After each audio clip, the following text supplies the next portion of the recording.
Good evening, everyone. Welcome to your Tuesday night Dynasty Heat Seekers live stream. I'm your host, Bryce Frazier, and I'm joined by the always reliable Anthony Leone. Leone, how are we doing today? I'm doing okay, a little under the weather, but I'm happy to be here with you tonight. Let's get these running backs covered. There's a lot of opportunity in the league. Sorry, I had to open my monster. There's a lot of opportunity in the league in your dynasty leagues to take advantage of these kind of lulls in performances. And you see a lot of guys, in our group, posting questions like, hey, is this too much or too little for so and so? And when you start seeing comments on there that kind of surprise you, like, oh man, that guy dropped that far, that to me is a buy opportunity. So I think this is a good time of the year to evaluate some running backs that you can buy low on. And I'm happy to get into this tonight with you.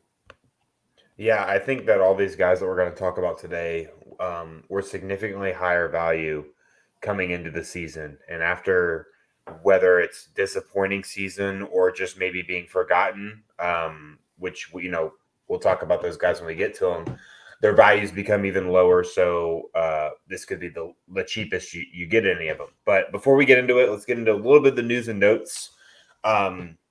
Luckily, nothing too. I feel like this was like one of the first weeks where there wasn't Yeah, like no, just no real bad injuries. ton of people going down left and right. The major one, obviously, is the Josh Allen's elbow that people are making a big deal about. What are you making of that? Yeah, I mean, I'm not overly concerned. I mean, I think he'll play through it. He's good enough running the ball where I think he'll still be, okay. They have so many good playmakers around him, both who can receive the ball over the middle or even short. So I'm not overly concerned about Josh Allen, but I think I'm a little bit concerned, just a little bit. If he's not going to be, throwing the ball, like we saw Mahomes throw the ball, was that Monday night or Sunday night, like Mm-hmm. 60 times. Like we're not going to see Allen probably do that anymore. I think they're going to do a more of a run approach. I think it's good news if you have Devin Singletary more than anything. But I'm not overly concerned. I mean, if I have Josh Allen, I'm going to start him this week, assuming he plays. I mean, yeah, you have to. It almost seems to me like they took this weird loss to the Jets that nobody saw coming, where it's like something had to be wrong. They couldn't have just gotten beat, right? Josh Allen had to be hurt. That has to be the reason that they lost. But we've seen this from the Bills before in the past, where they've looked really, really, really good, and then just maybe one or two games a year they just lose game they shouldn't, and that's that. It's called it's any given Sunday for a reason. Like these are all professional athletes, and any team can realistically beat any other team in the league. Just happened to be the Jets topping the Bills, and Josh Allen took full responsibility, like he should as the leader of that team. I don't think it's really anything to be concerned about unless we're really starting to see some further evaluations from doctors and reports from maybe trainers or things like professionals dealing with his injury. So I'm kind of holding my breath on that, and waiting to see what more news comes out for that. And then a guy that I've been really excited about all off season, and he started on Sunday Night Football a few weeks ago, and Justin Fields is just going absolutely nuts right now.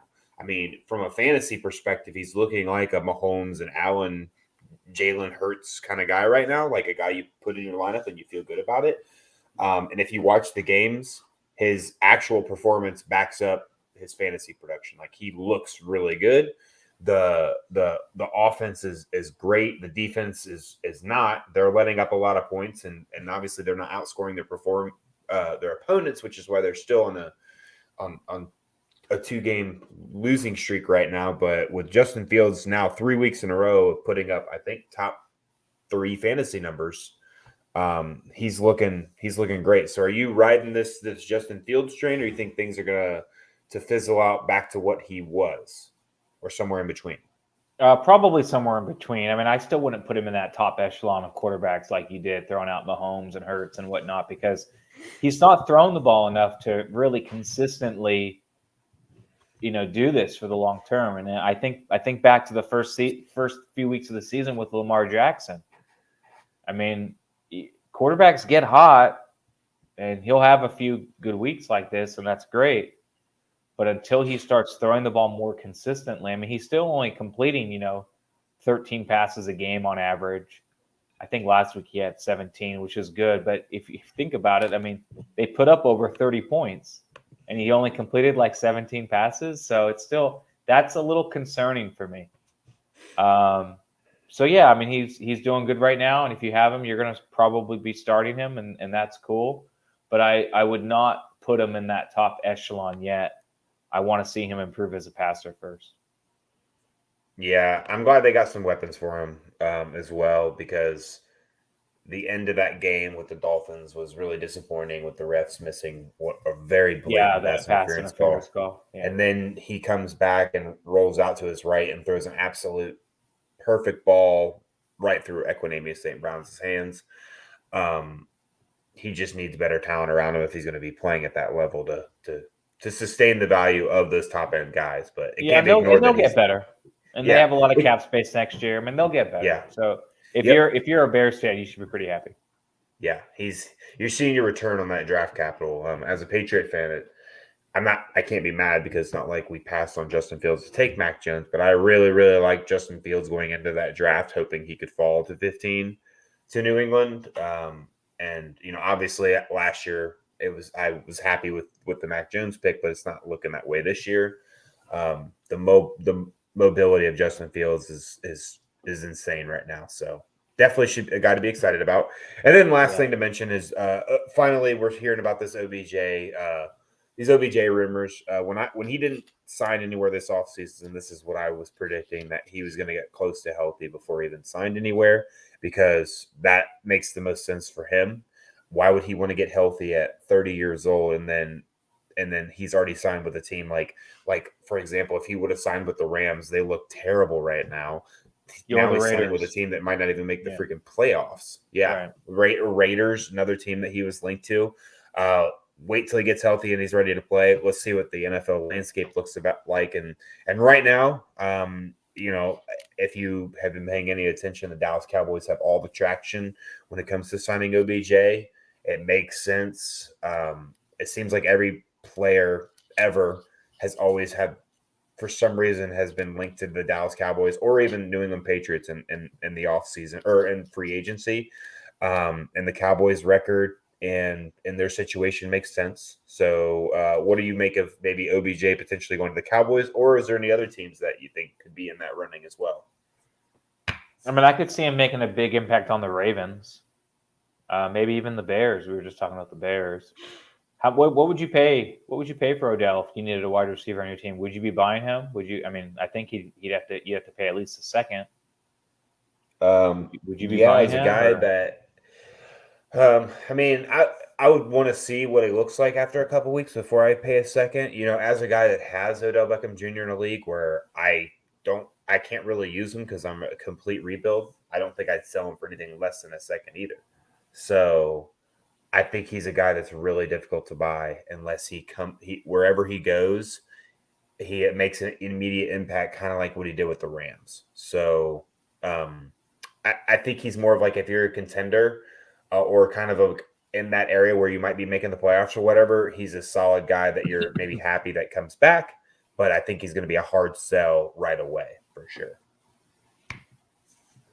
Okay. Yeah, right on. Yeah, I mean, I agree with you. Yeah. I think the only other teams that make sense would be the Bills. And then what about your 49ers? I mean, they could. I don't see them making another move after Christian McCaffrey, though. Yeah. I feel like Brandon Ayuk's playing just fine as a second second wide receiver on that team to really not need another. Yeah, I don't see the Niners doing that, but it wouldn't surprise me, if they try to go all in this year, but yeah. All right. Well, let's get into these running backs. So I'm just going to hand it to you because I know you got we each have 4 each, and then we have a ninth guy that we kind of both like. So go ahead and start with like your first running back that maybe has been underperforming this year, or still hadn't got the chance to perform, and you think he's a good buy low right now. Well, for me, it's Najee Harris. I mean, he's only 24. He's having a really tough season. And, the team isn't doing very well overall. They're at rookie quarterback, and they're trying to get, George Pickens involved. And I think this is really a move. If you need a running back for next year, I think he's the perfect guy to go get. I don't think he's going to end the year strong. He's banged up. He has like some sort of Liz Frank injury. He's been dealing with that all year. A lot of people are down and out on Najee Harris.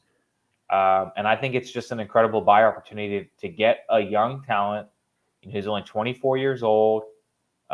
Granted, he will be 25 next year, so that's not ideal. He's one of the oldest guys we're going to be talking about today at 24, which is kind of crazy to think about. Mm-hmm. But I do think that he's still young enough where he's going to maintain a lot of value for at least several years. And I think he's very talented. He's just in a bad spot this year, both with his offense and with his own personal injury. But I think you can get him at a really good bargain right now, and he's definitely been on my targets in a lot of leagues.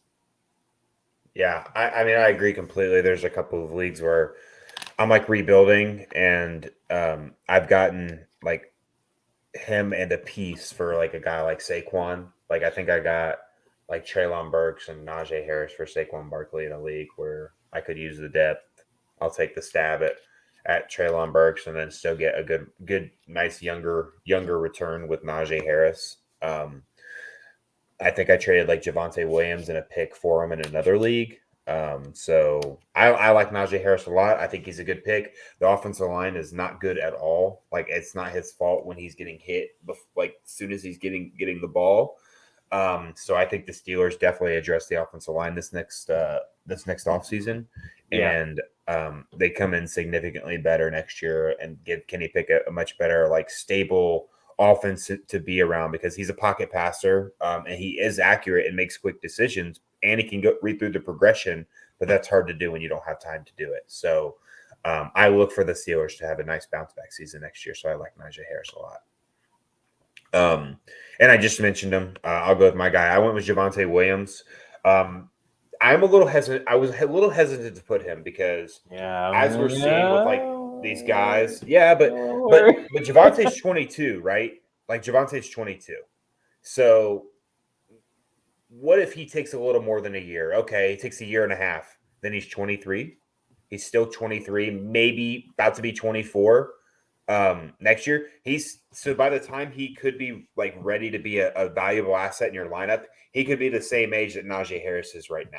So if you're maybe not in the position where you'll still compete next year, like I think Javonte Williams could still be a good buy if you're willing to sit him on your bench for like this year, the rest of this year, and even maybe next year. Because we see it with J.K. Dobbins, like some of these guys just come back and they're not ready. And they re-injure stuff, and he had a pretty bad knee injury. So there's this stigma. I mean, not really a stigma, but there's just, I mean, when running backs do this, they're not super productive the first year back. Unless they're like Adrian Peterson, who's a freak athlete.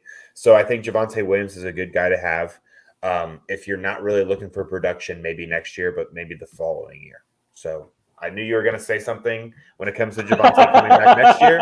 So that's why I prepared, because he's only 22. So he could be coming back at the same age that Najee is right now. Yeah, I'm just worried. So what I'm worried about, though, is you're going to be paying too much with a lot more risk. That's what I'm worried about, because I think his price is about as high as it is for Najee Harris, and there's way more risk attached with Javonte than there is with Najee, in my opinion. Yeah. So that's the only concern that I have. I'm seeing Javonte go for cheaper. I mean, like I said, I sold Javonte and a piece for Najee. So Najee was worth more, obviously, in that individual's mind and mine. Like I thought Najee was a more valuable piece. Obviously. And I'm cool. Like I'm cool with that. If you can get Javonte for a really good deal, I don't have any issues with that at all. But he is of all these guys, I think one of the riskier ones that we're going to be talking about, given the price associated with him. So that's the only concern. But yeah, otherwise, I think it's a fine pick. Yeah, I guess. Do you think that J.K. Dobbins is cheaper now than he was this time last year? Oh yeah, definitely. You think so? Yeah, definitely. Okay. And I think if you wait till next year, I think Javonte Williams will be even cheaper. Yeah, that's a good point, because Yeah. I would think right now that I would be willing to pay more now than I would have been this time last year for J.K. Dobbins. So I would have thought the opposite. But if I guess the injury he coming back and having the injury concern, um, could if it lowers his price more I than think the what's other thing logical. that what people are worried about with J.K. Dobbins too is that Kenyon Drake is balling out. How come J.K. Dobbins isn't balling out? Is it just because he's still hurt? How long is this injury going to keep him from balling out? I mean, is Kenyon Drake balling out though? He's getting the touchdowns, right? But his production isn't anything out of this world. I mean, it's really not, right? I mean, he had 24 carries, didn't even eclipse 100 yards this last week, and got the end zone twice on 2 shorter runs. I feel like anybody could have done that for them. I think Gus Edwards comes back next week and steps right in front of back in front of Kenyon Drake like he was the week prior. And So then the other concern then too is it's just going to be another timeshare. that would be more of a concern for me with J.K. Dobbins than him getting back and being healthy. Yeah. Is when he does, is it going to be a timeshare with Gus Edwards? Yeah. That would be my main concern. Where right now there's nobody really to probably next year if Javonte comes back week 4 or 5, who's going to be fighting him for carries? That could change this offseason. Very much could. But right now, it doesn't look like anybody's going to. So we'll see. All right, go ahead and before you get into your second one, people in the chat, we do answer questions, but we'll answer them right after we get through our guys. We'll be pretty quick. We should be done with this in probably the next 20 to 30 minutes, and then we'll answer any questions that are in the chat in the order that they come in. So stay tuned for that. And go ahead and get into your next guy. Yeah, so I'm under the weather today. I think anyone watching who's seen me before knows I don't really sound as amped up as normal. I think I'm going to get amped up for this one though. My cold is not going to stand in the way of the hate for Jonathan Taylor that I've been seeing left and right every day on the Roto Heat Dynasty page, in the Discord chat. I mean, everyone is just off this guy. And it's like, wait a second. Before the season, 10 weeks ago, not even 3 months ago, everyone had Jonathan Taylor as the best dynasty running back around. Worth 4 firsts, untradeable. All it takes, I guess, is a little ankle injury to have people say, oh, he's a bust. Oh, he can't stay healthy. Oh, this team sucks. Oh, you got to get rid of Jonathan Taylor. Let's go for the next guy. It's like, really right now? We're gonna change our evaluation on this guy who just balled out all last season, led the league in rushing, just because he has an ankle injury now? If anyone's selling Jonathan Taylor cheap, I'm all on that train. I'll buy every ticket to get on that train. If you want to win your leagues, take advantage of people that are foolish, that don't look at common sense and understand and recognize dude is doing poorly because the offense is kind of a mess and because his ankle is hurt. But as we see in the NFL, as we just saw with the Jets this past weekend, teams in the NFL turning around very quickly. This is not Major League Baseball. There's a salary cap. Teams change. It's a very competitive league. And I am just appalled at some of these low ball Jonathan trade questions and whatnot. He's the ultimate buy for me right now, more than anyone else we're probably going to be talking about today. Bryce. Yeah, I mean, if Jonathan Taylor is being sold any cheaper than what he was this offseason, you can count me in that train as well. I mean, we see this, we've seen this before. We have seen running backs just have a stellar season, and then the next season, due to maybe circumstance or injury or just those two things alone right there cause for a lot of struggle the next year. Todd Gurley is just an example that comes to mind. If I recall correctly, his rookie season, he looked amazing, right? And then what happened the second season? That offense was in shambles, and he suffered from it. They couldn't move the ball. The run game wasn't really efficient because offensive line wasn't very good, and he was the only thing teams had to worry about. And they were able to shut him down. What happened the next season? He is then one of the most productive running backs in fantasy football for 2 or 3 years in a row. So this this temporary setback for Jonathan Taylor in fantasy production absolutely does not bother me whatsoever. I like that it's happening to him because it's lowering his value and making him more affordable to people that talent will eventually prevail. And when you have a back as talented as Jonathan Taylor, you're going to make sure that he is eventually put in a situation where he is successful. If not, he's going to find his way out of that situation eventually. So again, the Colts are going through a lot of changes. They're definitely going to be in the market for a quarterback this offseason, whether it's through free agency, trade, or the draft. And whoever they bring in, they're going to go back to their roots and they'll become a run-first football team, which to open it up for probably what I would assume is going to be a rookie quarterback coming in and potentially starting for them right away. Absolutely a great buy. I would like to see. I'm about to go send out some low offers and see if I can get anybody to bite after this stream. You got me all excited now with drinking that Rockstar. Yeah. I'll go into who my dad called me. I guarantee it. Oh no, my grandpa. All right. I'll go into my next. And this guy we talked about early in the season a bunch. Zamir White. I think that this is a really good time to buy him again. I think he is officially becoming a forgotten name throughout the season. I'm sure maybe some dynasty owners that have him stashed on there do still know his value and the potential that he has next year. If Josh Daniels doesn't get things turned around, he's not going to be there next year. The fifth-year option still did not get picked up on Josh Jacobs. There's a very, very high possibility that he is not going to be a Raider next year. So the potential for Zamir White to step in as a starting running back next year is still definitely alive. I know he's not getting a lot of looks this year. I mean, he's only getting like 1 or 2 chances. Josh Jacobs is an Iron Man. He stays on the field all the time and he stays healthy. And then passing situations, they put in the running back that's best suited for that. Like Josh McDaniels has always done, going back all the way to his time as offensive coordinator in New England. So you know what? Take some stabs, throw a third rounder out there and try and get Zamir White or get him thrown on a deal. Even if the deal's even and that person has him, try and sneak him in there and see if you can get a little extra value and potentially have yourself a starting running back next year. I like getting some of these forgotten names that cost so little because the value is there. Like, what is it going to hurt you to lose a 3rd round pick? Like nothing, to take a stab at a guy that could potentially be a starting running back next year.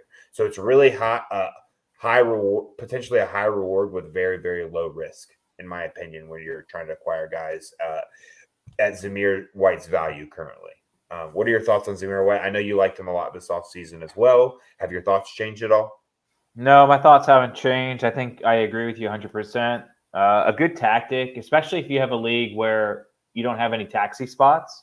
Like you just have like a big, deep bench. Do you have any leagues like that, Bryce, where you don't have taxi, you just have a big bench? No. So I'm in a couple that are like that. There's no taxi. It's just a real deep bench. And it's like, hey, look, I'll trade you this player for a pick, but you're going to have to drop someone anyway. So that's how you can try to sneak on a player like that if you can use that angle. Sometimes you just have to think about your plan before you go into the trade conversation. It's like chess. Try to think a little bit ahead, and you can get some good deals that way if you try to plan out an argument. So that's my little tip there. But yeah, no, I think it's a good call.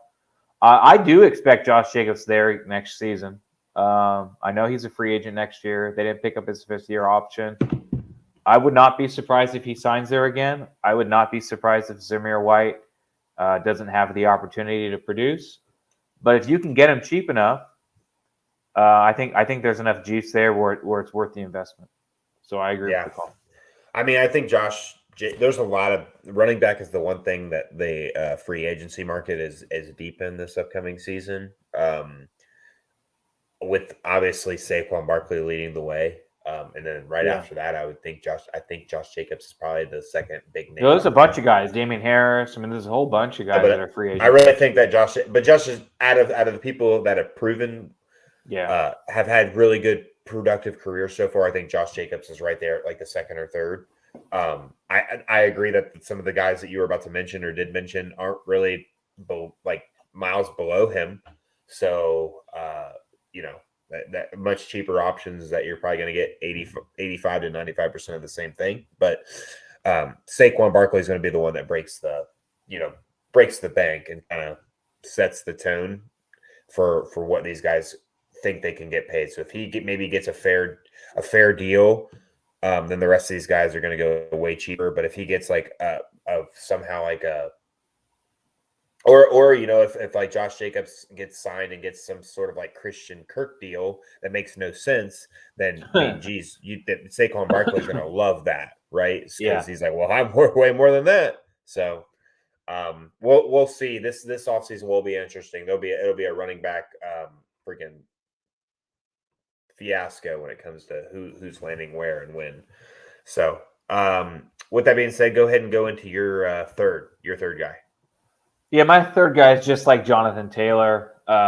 It's just DeAndre Swift. Very, very similar situation here. Just injuries limiting him this season. A lot of people are concerned he's not getting enough volume. Well, he's hurt. What do you want the guy to do? He's hurt. He's really efficient with the ball. Even when he only gets 5 touches, he still puts up 15 points. So he's a guy to target, I think. I mean, a lot of people are out on him just because they're not getting the volume they wanted from him. But he's 23 years old. He's dealing with injury. He's just dripping with upside, and he's a guy I want. And you can get him now cheaper than you could get him before the season started for the same reasons as Jonathan Taylor. He's even cheaper than Jonathan Taylor. So it's definitely a guy I want. 23 years old. He'll be better next year. The Lions have a lot of good pieces on offense. I'm really not concerned about them. And I think Swift is a guy to go target. Yeah, I kind of agree. I think his value is so high right now still. I don't think it's that high. I do. I mean, I think there's a lot of people that still value him as a top 5 dynasty asset when it comes to the running back position. If not, I mean, he's probably not far off of that.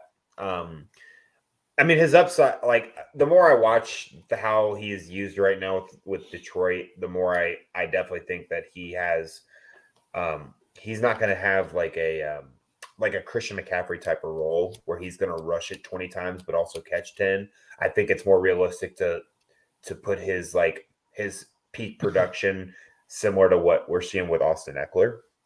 Where he doesn't really get a ton of rushing attempts. He still gets some, but he does all he makes all his bread and butters in the pass game. And he has that Austin Eckler type talent where he could be like just super valuable in that sense alone. Like he doesn't need all the carries to be super valuable. But it is frustrating when you see the Lions get the ball within the 10-yard line and Jamal Williams immediately comes in. Like Austin Eckler is still in the game for the Chargers when they're in that first and goal, second goal, third and goal situation where we're not really seeing that with Swift unless it's third and goal in a passing situation. So that is a little bit concerning to me, but Jamal Williams isn't going to be there forever. But I think the injuries are also concerned. It's now 3rd year in the league and 3 years now, 3 for 3. He's 3 for 3 with getting hurt and missing time. So it's not something we can ignore. I think it's a little bit of concern. I think if he gets injured again, his value, which is pretty likely at this point from what I've seen in his career. So I think his value could still potentially keep going down. But I like DeAndre Swift. I think he's still like a top 6-7 dynasty running back asset. So I would buy him if people are not valuing him that high. I just fear that his owners, the people that do have him in fantasy leagues, still are probably valuing him high. Even when he had limited production last week, he had a lot of value. So he is a freak talent. I will agree with that. Right.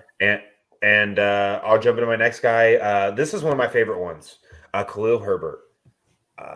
He is right now in a timeshare. Just came off a really, really bad week, so you might be able to get right now might be a good time to buy him.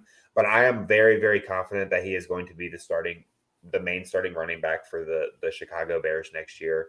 I think he's more talented than David Montgomery. I mean, I think we have a similar not too much of a difference between like a Ramondre Stevenson and Damian Harris situation where David Montgomery is just like a really, really strong, powerful runner like Damian Harris is, where Khalil Herbert's more of like a smooth, making people miss, um, more effective in the pass game, kind of like Ramondre Stevenson. So I like Khalil Herbert a lot. I think right now you can get him cheap because if he's on a really good roster, he might not be in their starting lineup, so they might not very high. Where I'm very confident next year he'll be a starting running back, and his value this offseason is definitely going to go up. And I think it could be going up the rest of the season. So the longer you wait, I think the higher price you pay moving forward from this moment and on. So I'd be looking to try and acquire him this week if you can. What are your thoughts on Khalil Herbert? I agree with you. I just worry his price is too high now. You We think were it's already talking. too high? Yeah, I mean, we were talking about him in the preseason very heavily. I think we had a string of shows where we talked about him like every week. Yeah, I felt like it. Yeah, and his value has doubled since then. I mean, the time to buy it was when we said to buy it before the season started. Mm-hmm. But yeah, if you can still get him for a good price, obviously I'm still good with that. I think it's too late though, because I think people have seen the upside. People know that Montgomery is probably not going to be there next year. And while I'm not convinced Herbert will be a 3-down back and won't be in a timeshare, I still think he's going to be in a great spot next year either way. I just think his price might be a little bit too high right now. It could be. I mean, I would think that somebody's gonna. I mean, I wouldn't pay a first for him, to be honest. But I don't think you I could would trade a definitely. second for him. I I mean, would that's my definitely pay thing. a. I don't think you could. Yeah, it might be difficult. I mean, but right now, I was talking to Rob Sullivan about this last year or last week before the Sunday show, and with the way I know you don't pay attention to college football as much, but this next draft class, like I'm really not valuing early to mid seconds much different than late first from how this draft class is panning out. I think we're going to see a similar like picks 1 through 8 or 9 are going to be like really, really good options. And then after that, we're going to have some really good options, still some good options from like late first all the way to mid second. Like nobody's like super spread out. So I would still pay a mid to early second for Khalil Herbert. So maybe if you have some people that have been paying attention to college football, um, you know, or you can get them on whenever your fantasy league's draft day is, and capitalize on draft type or something like that. But Yeah, that's kind of how I've been valuing picks this offseason, because you can get seconds thrown in deals a lot easier, and really this upcoming draft they might not be much more valuable or much less valuable than late first. sure. Just my opinion though. We still got to see how everything pans out, but I've been paying attention to this upcoming draft class. Jump in. All right, go ahead and get your last guy. Yeah, well, for me, it's James Cook. I know he played football at Georgia in college, He right? did. Was He did, right? Zamir White? Yep. Yeah. They play on the same team. And especially now, when you try to buy low, you gotta have a bad news shadow. And the bad news shadow for James Cook is Naheem Hines. They trade for Naheem Hines to the Bills. And everyone's like bummed out, like, oh man, James Cook. Why'd they bring in James Cook? Or why'd they bring in Naheem Hines? They must not like James Cook. Well, this is a team, look, they're looking to make a Super Bowl push. This team, man, you know how bad this fan base wants to win a Super Bowl. So they're going to do everything they can to make sure they're ready for the playoffs. I don't think this says anything about James Cook one way or another. I think they still value James Cook. You see him play, he still looks really good. He's not making Sports Center. He's not getting crazy buzz, but if you watch him play, he looks really good. He's very dynamic. So he's a guy, especially now after Naheem Hines signing there in Buffalo, I think he's a guy you can get on the pretty cheap right now. I think you could get him for a late second. And this was a guy who was getting drafted late first, early second last year. Yeah. And so I think his value has dipped down where it's just an easy buy opportunity for me.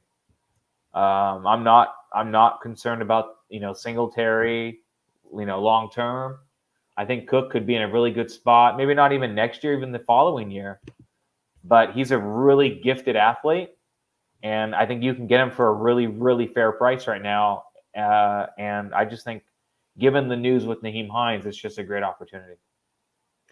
Yeah, so I just looked. I kind of noticed last week or this past Sunday, like James Cook was on the field a lot earlier in the game than I've seen in the past. Like I feel like I've only seen him in like passing down situations, but there were like sometimes in like I think the second drive he was in.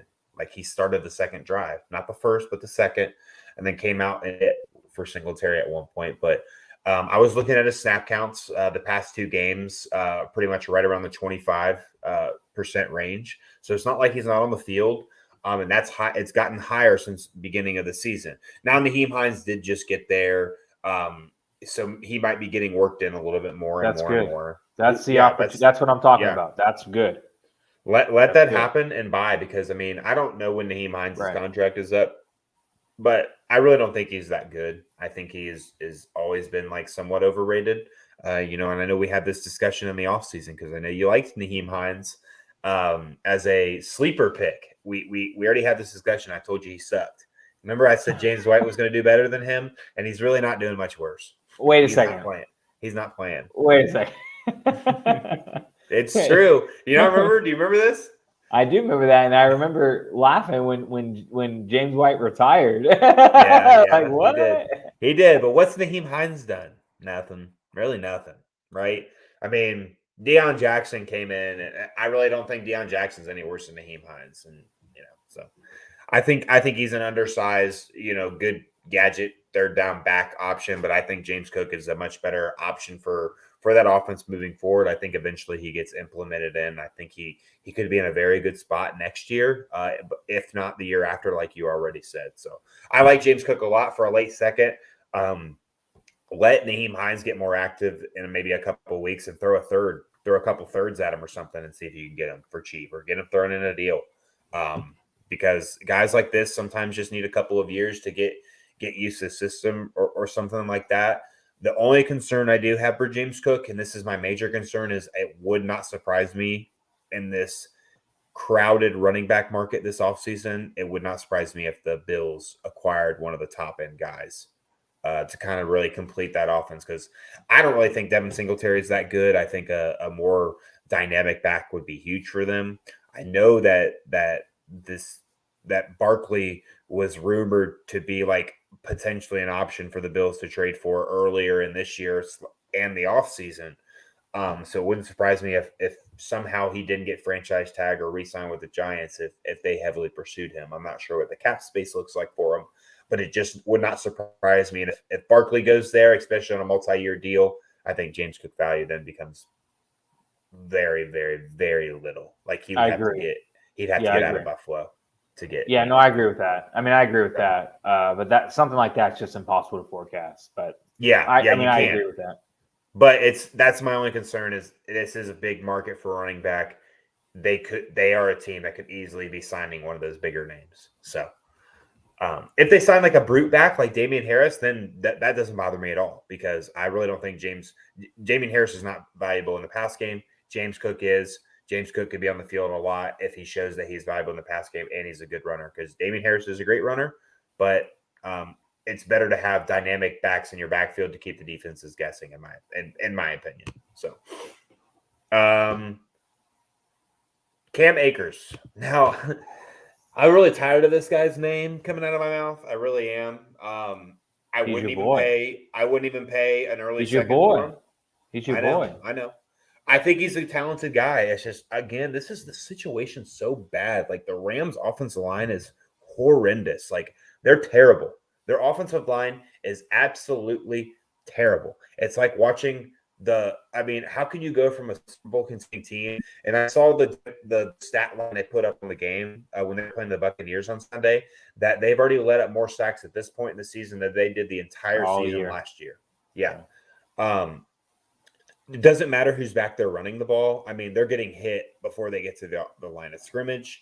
I think the situation is very similar.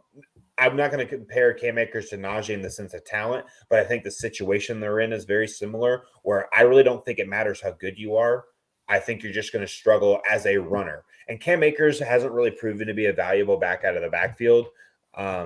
Really, they don't kind of utilize running backs like that for the Rams anyway. Like Darrell Henderson gets a little bit of action out of the backfield, but even then, it's not like a substantial amount.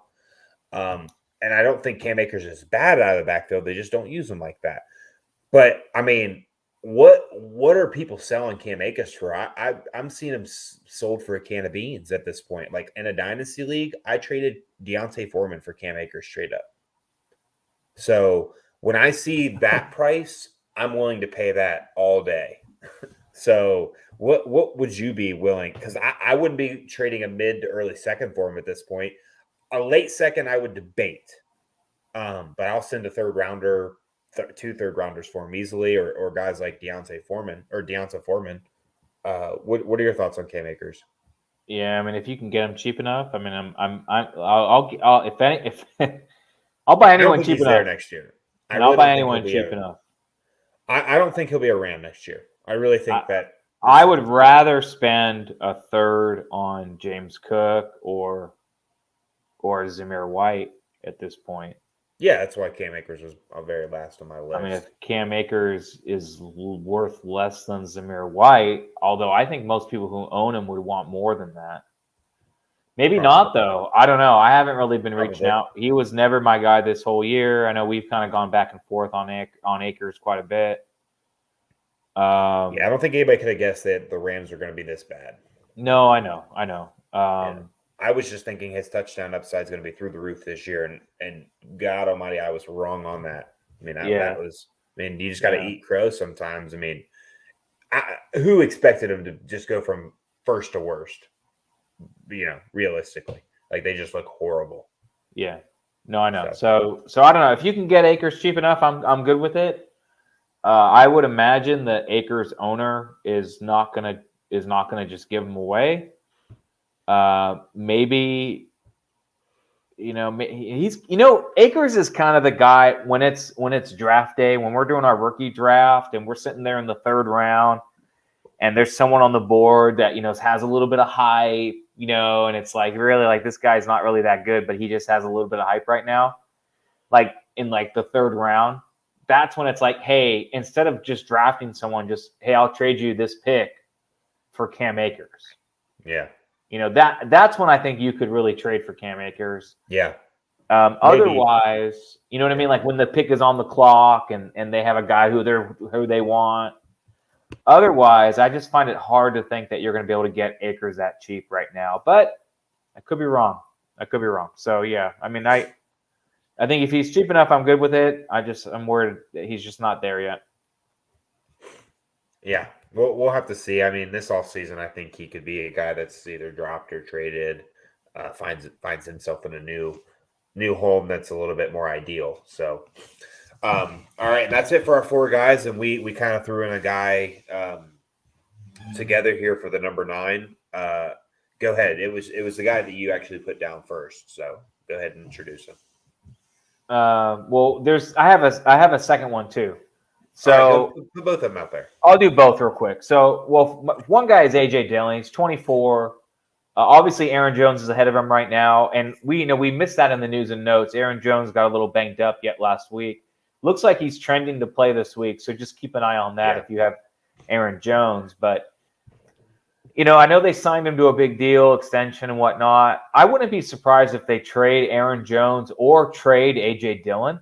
This team is obviously going to be rebuilding after this season. I mean, I can't imagine they're going to roll next season in with the same kind of regime here. So I think AJ Dillon's in a good spot where he could easily be in a much better spot next year. And that's if, Aaron Jones doesn't get hurt, if he's traded or Aaron Jones moves or vice versa. So I just think AJ Dillon is he's only 24 years old, and I think he will be freed soon. I don't know if you have any quick thoughts on AJ Dillon, Bryce. Yeah, I like him. He's really young. He's a big back. I think the Green Bay Packers are going to look completely different coming into this next season. It wouldn't surprise me if they're just going with youth. Let's get AJ Dillon, big back there. who could significantly get more touches this upcoming season, along with an aging Aaron Jones, maybe kind of starting to give up more of his touches, or a guy that just gets traded this upcoming season. It doesn't really make sense to keep an older aging back that still has a little bit left in the tank on a team where you could get pretty good value for him, maybe to a team that could use a guy with his skill set. So Right. It wouldn't surprise me if AJ Dillon is in a much better situation next year when it comes to his volume going into the 2023 season. I agree with it. And then the last guy, just a little bonus guy here, David Montgomery. We already talked about Khalil Herbert. And David Montgomery is a free agent next year. He's only 25. So, next year as a free agent, he could very well he could land in Buffalo. I mean, he could be in a really good spot next year. And I think people are really down on him right now because he's not really producing the ball. Khalil Herbert is kind of the favorite among fantasy, players as the guy they'd rather own. And so I think it presents a nice opportunity. If you need like a desperation flex this year, or maybe an RB2, through buys and injuries, I think David Montgomery can get you through to the playoffs. But then also, he could be set up and he could be in a pretty good spot next year as a free agent. I think he's worth the gamble if you can get him for the right price. Yeah, I think I agree with that as well. I think David Montgomery finds himself as a starting running back next year, but it's not going to be with the Chicago Bears. I think he's extremely talented. He's just got a very good running back behind him. Like I think the same thing. Again, I already compared it to the Patriots situation. And I think the same thing for Damian Harris. Like he could find himself as a starting running back next year on a different team. And he's a good player, but just the Ramondre Stevenson's better than him. So I see the same thing with David Montgomery. I think he gets a nice, little fair price for a team that's running back needy. I don't know who that team could be this offseason. I still think that the Dolphins could be looking at that running back this offseason. The Cardinals, if they don't address it in the draft, there's just, the Panthers, who knows? There's a lot of teams that could use running back next year. And Dave Montgomery could find himself as a lead back somewhere else. I agree. I like them both. So, and that wraps it up for our portion of the show. So those that have questions, if you're still here, we're going to answer them here in a minute, but we're going to end it for those listening to this later because they can't see your questions. So those listening to this later in the form of a podcast or anything like that, thank you guys so much for tuning in. We will see you guys next week on maybe some guys to sell high, maybe, or we'll probably do some sell high right now. We just did buy low right now. We'll do sell high next week. So we will see you guys next week. Yeah, thank you guys. Thanks. All right, we only have a couple of questions. You said tune in. Like you don't really tune in to like a podcast or like a YouTube. You don't tune in. Well, I think it's like just tune in. Like tune in means like tune in. Like but why do people when you call someone? Why do people say get them on the horn? It's not a horn, is it?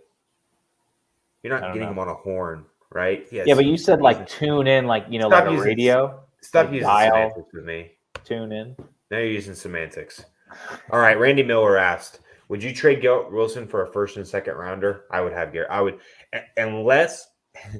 I'll say this again because I always will. Unless this has if this is super flex, and it has the potential to maybe be a top 3 pick, the first and second, like the 103 and the 203, I would consider it for sure. But if it's anything later than that, I will take Garrett Wilson. I agree 100%. Everything you just said, I agree. When you said yes, like I was going to throw in the caveat you did. Yeah. And even if it's like 1 QB, like if it's a 1 QB and it could be the 101. That's the only, If it's 1 QB, it has to be the 101 for me. Yeah. I think there's just I think Bijan Robinson, I've already talked about it, but Bijan Robinson is going to be extremely valuable coming out of the draft. I think that he has more value than Breece Hall just had coming out of this past draft. So we're on the same page. 100%. Did you watch any Texas last week? No, I haven't yet. I will. Did you look at His stat lines are insane, man. He comes into the NFL though with a lot of miles on him, but so did Jonathan Taylor. So Uh-oh. it's not really a huge issue, but Uh-oh. he stays healthy. Would offering DK and a 2023 mid-second for CeeDee Lamb, is that too much for Lamb? Too little or even? I think it's fair. I mean, I think it's fair. So even. I could totally see this trade go down in any of my leagues. Super flex or not. I could totally see this trade going down. DK is a year older than Lamb. I like Lamb more than DK, but they're pretty close. I mean, when you really stop and think about it, they're pretty close. I think you would agree they're pretty close. Yeah, I don't remember my wide receiver rankings. I think you have Lamb. I think you have Lamb over DK, but you have them both lower than I do. Yeah. I know I have Lamb higher. Didn't you have your number 3? I have Lamb at 3, yeah. You know what we have here? We have our slides. Yeah, I think I have DK like 6 or 7. Oh no, lower. Oh my gosh. 11. We have him at 11. And that's right. But I think the second is fair to get Lamb. I really like Lamb. So for you, where do you have DK? Is DK in your top 12? No, he's not. Okay, that's he's probably like right outside. Yeah, this might be a mistake on my part. I would have him at least at 12 over Michael Pittman Jr. I must have just forgot about him, to be honest. Yeah. But I think it's fair. Yeah. I mean, I think it's fair. I think it's fair. I prefer Lamb, so I would see myself doing that trade. Lamb is a year younger, so not a big deal on the age thing. But yeah, I think it's fair. I totally see you doing that. He kind of mentions the second I have is an extra one I own. I'm contending team, so my second is late. Well, you know what? Try and send DK in your late second for him. I think it's even as well, like Leone said. If you're willing to pay this, that's fine. But send him the worst offer first. And he's like, well, you know what? I want this other second because it's going to be a little earlier. And then you can maybe be like, all right, that's fine. So in this situation, we have a little bit of time here. In that situation, yes, I agree with you. So this is how I would do it. I would say, okay, here's DK and the late second for Lamb. And they're going to say, oh, no, I don't want that second. I want that second. And don't just say, okay.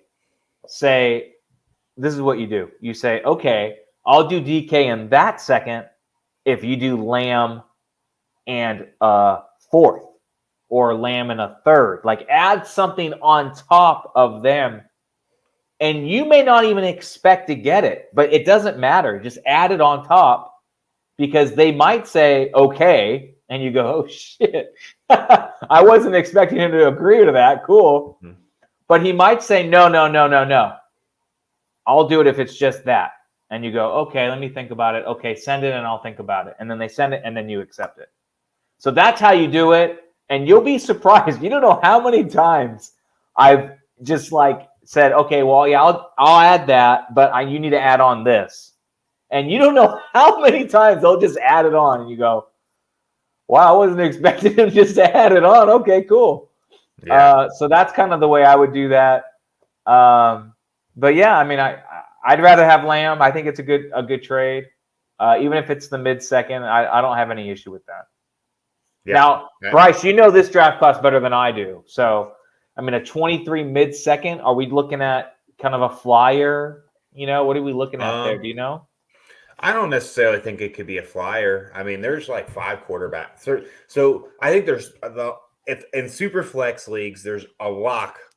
If it's one quarterback, I should say, there is a bigger dip. There's a much bigger difference between a mid-second in comparison to a super flex league because there's like 5 quarterbacks that I think could go. There's 3 guaranteed in the first round, I think, of super flex drafts, which is CJ Stroud, Bryce Love, and Will Levis.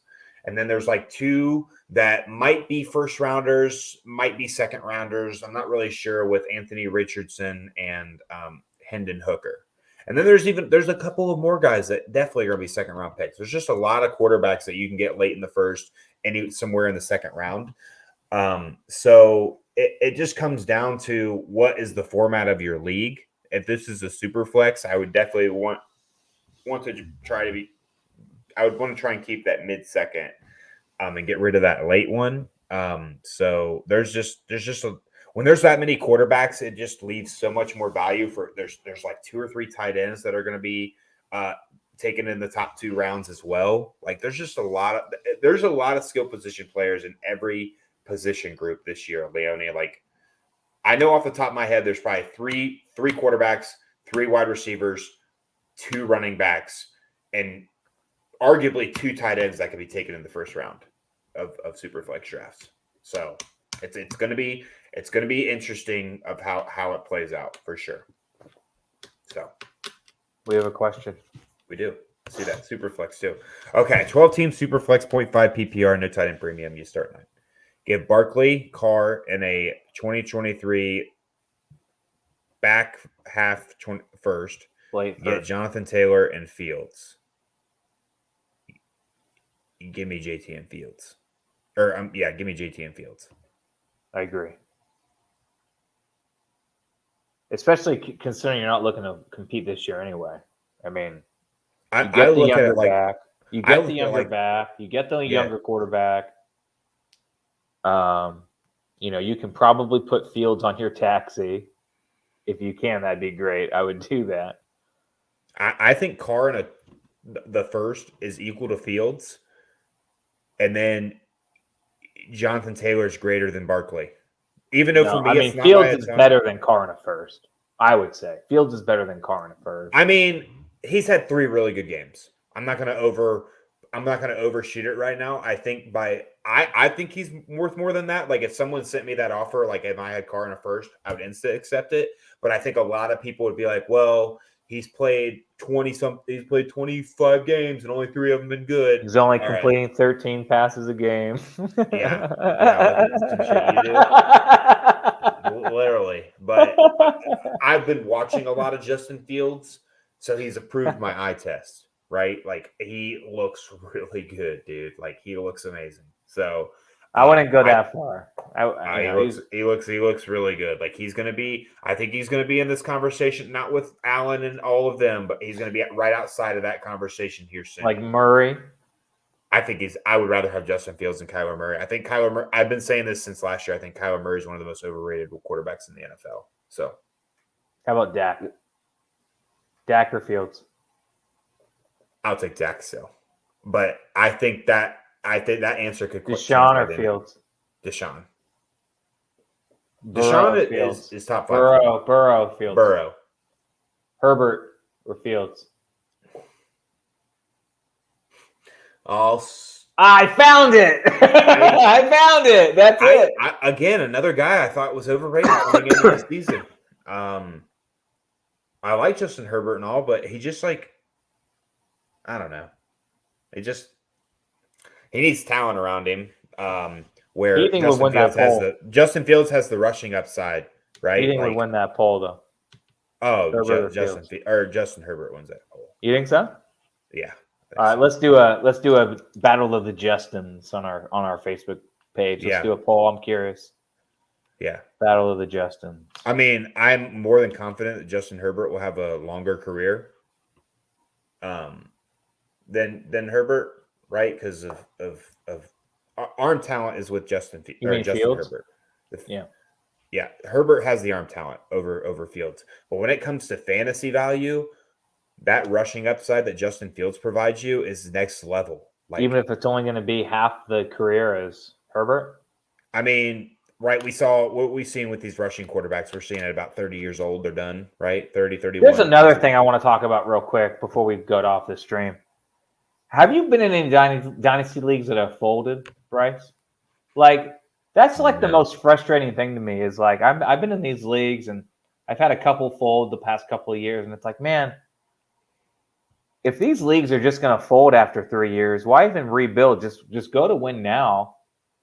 You know what I mean? It's just really frustrating. Yeah, so I've got my own dynasty league I just started, and it's with a lot of people that have never played before, and that's one fear I have is potentially it folding.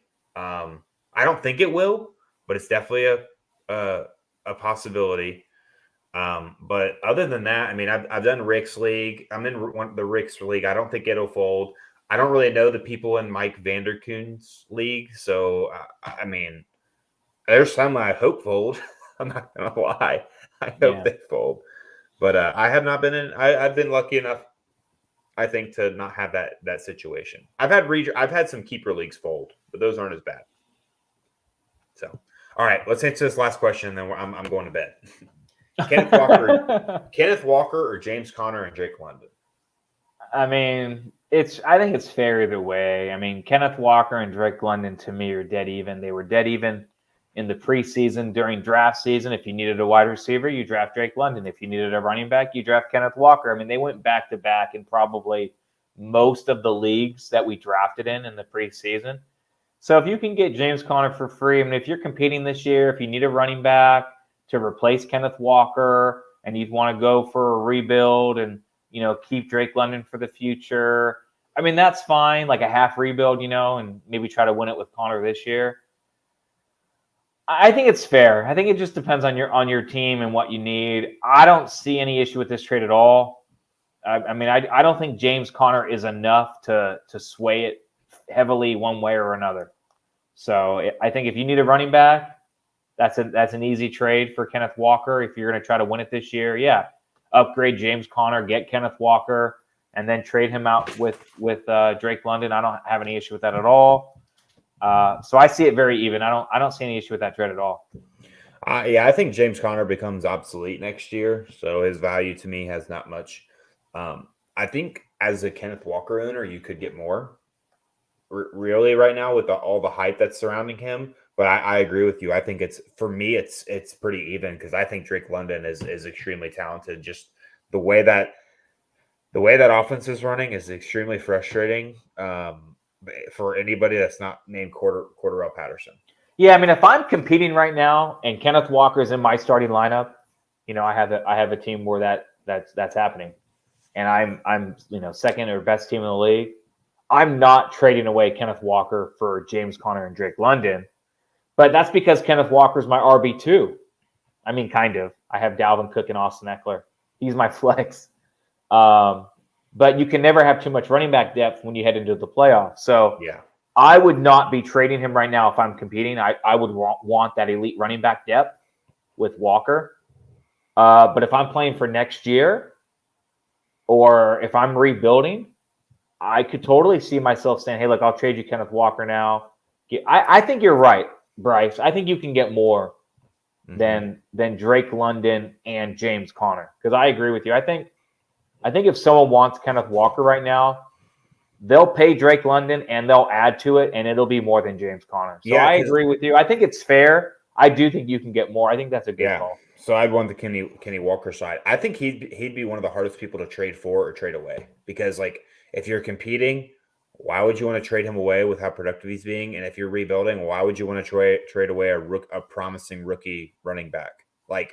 Those are the hardest people to trade, in my opinion. Yeah, it's really hard to trade for Walker right now. I got him in 2 leagues before Penny got hurt. So I got really lucky in both my leagues where I have him. You have to get a gross overpay. What's that? You'd have to get a gross overpay. Yeah, now you would have to. Yeah, I mean, like we just said, I mean, Drake London is fair for Kenneth Walker, but you're not getting that. And James Conner, I think you're right. I don't think that's enough. I think it's fair, but I don't think it's enough to pry the Kenneth Walker owner away from Kenneth Walker. Yeah. I agree. All right, that's it for us, guys.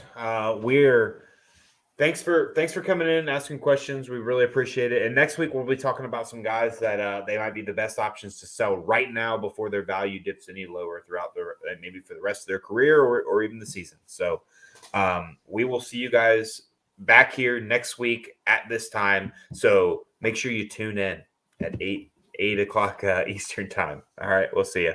Thanks, guys. Yeah.